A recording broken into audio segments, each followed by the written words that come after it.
Hi, and welcome to Writing Essentials with Mrs. Benson. Today, we're going to move forward with our essay structure in writing a literary analysis or any essay and talking about body paragraphs.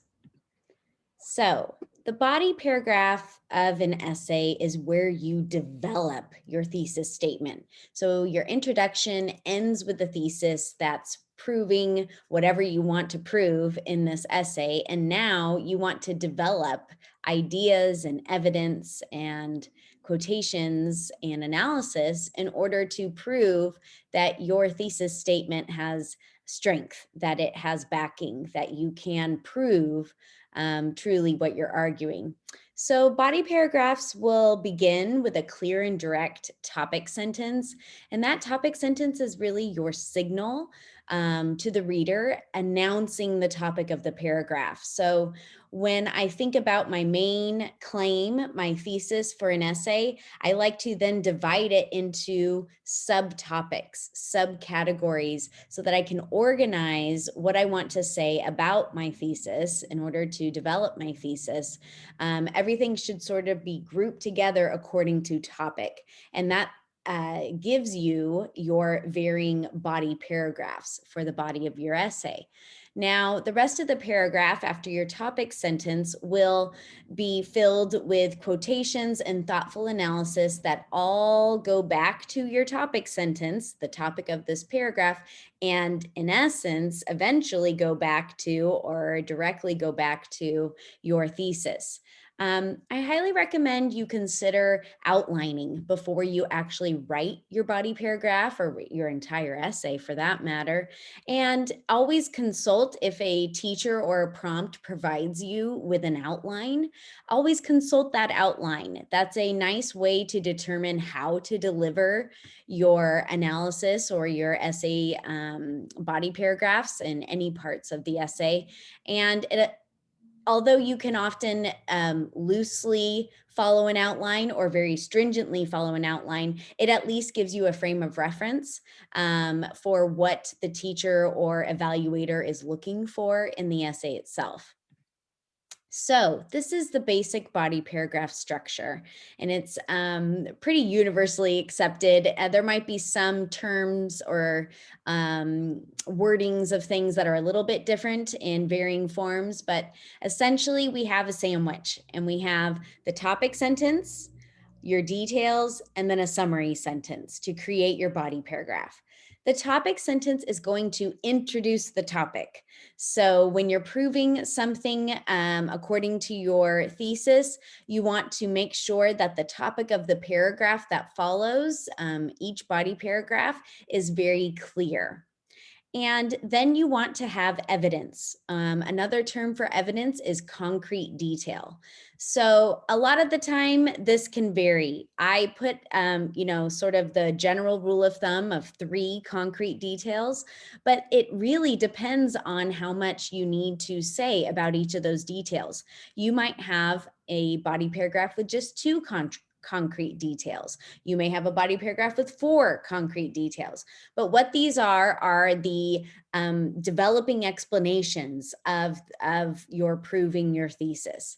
And typically, concrete details, particularly in literary analysis, include embedded quotations. So there will be another video on embedded quotations and how to embed quotations that you can watch. But that idea is just to provide very clear textual evidence for the analysis that you're providing. If we provide quotes, it adds that strength and backing to our argument.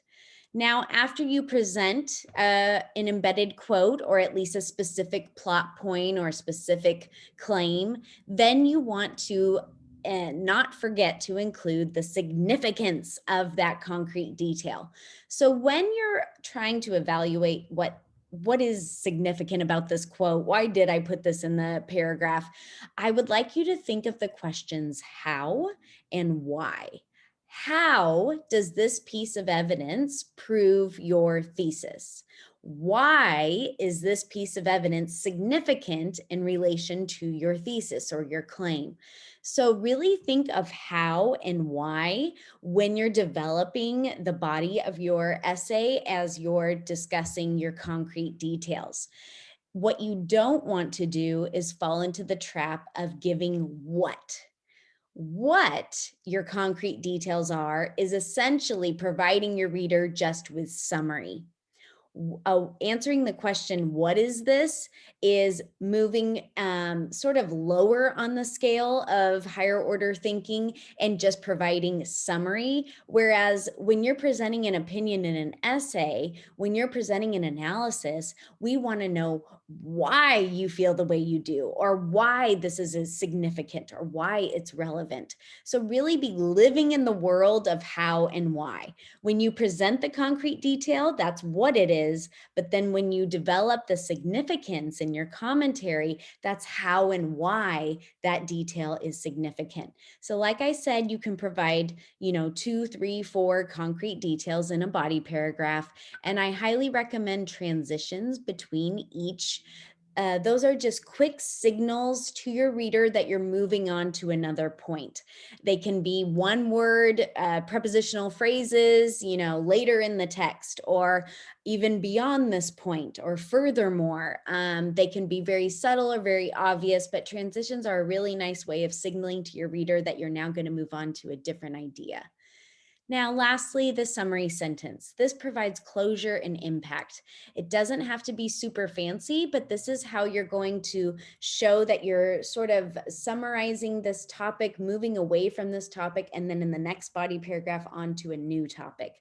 So you can kind of take your topic sentence and reframe it, reword it, add a little bit extra to it, but make sure you add a nice close so that we get a sense of finality before moving on. Here is an example body paragraph so that you can see all of this at work.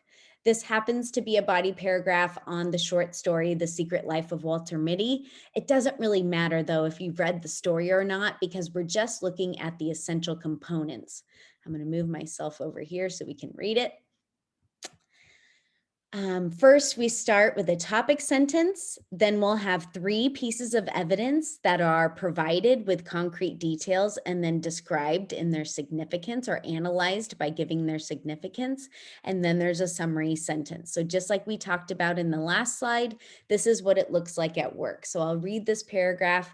I would love for you to read it along with me and see how it goes.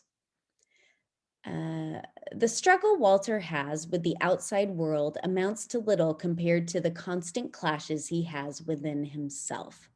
Walter's internal conflict manifests in childish actions, such as when his wife tells him to put on his gloves and he immediately takes them off again. Walter's immature behavior when he kicks at the slush on the sidewalk also demonstrates his discontent with himself.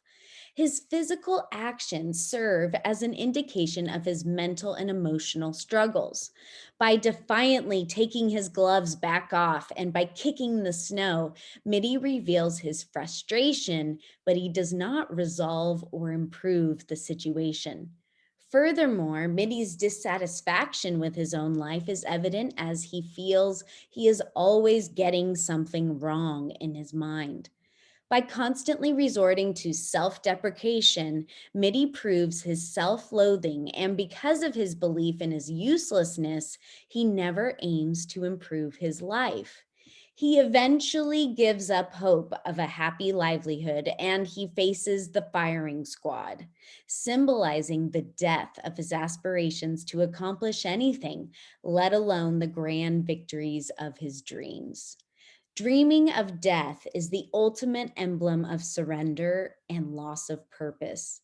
The consistent conflict between Mitty and himself, because of his overactive daydreams, eventually drives him to completely submerge himself in his own depressing thoughts of hopelessness and futility.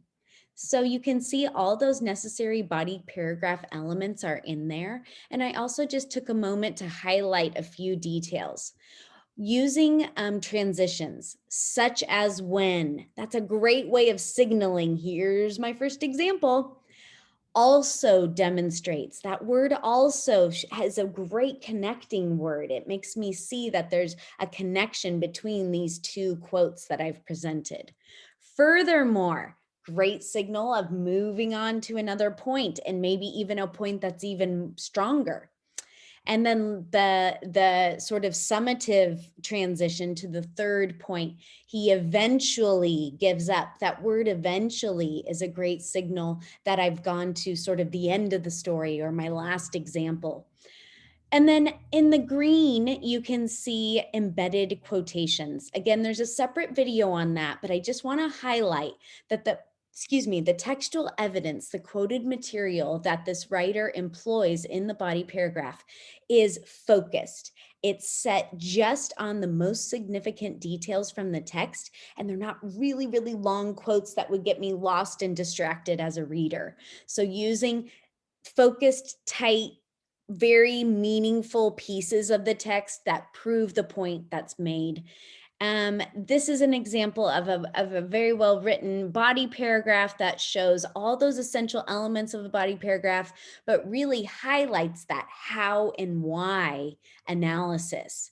These quotations are given, the concrete details are given, but the commentary is what brings the writing alive, as we see things like his physical actions serve as an indication of his mental and emotional struggles.